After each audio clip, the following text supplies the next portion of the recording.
Hello, Assalamualaikum semua. Okey, resipi kita kali ini adalah talam ubi kayu ya. Ikuti hingga akhir.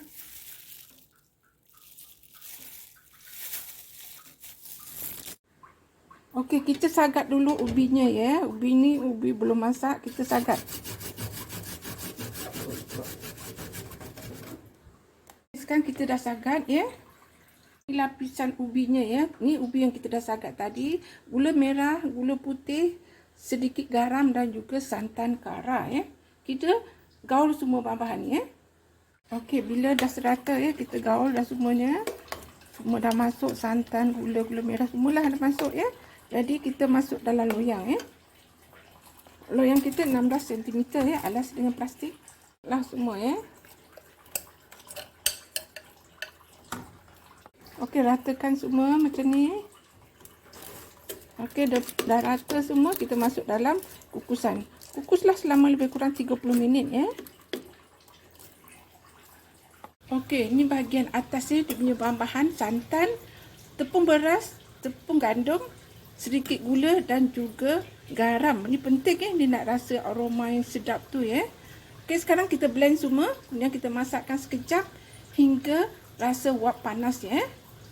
Okey, dah blend tu kita masukkan dalam loyang macam ni, kemudian kita panaskan sebentar ya.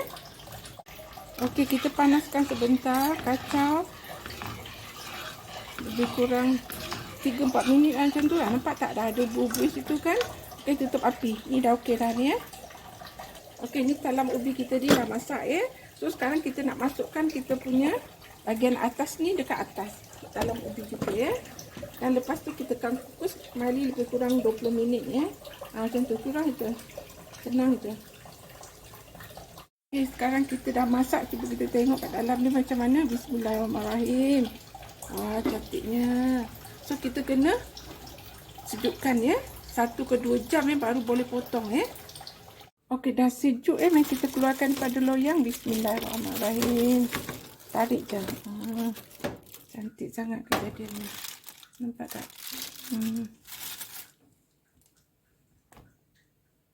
Bismillahirrahmanirrahim. Okey, mari kita memotongnya. Bismillahirrahmanirrahim.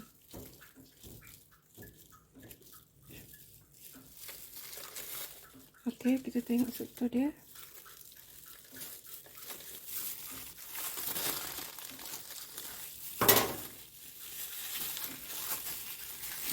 Gini ya. Tak.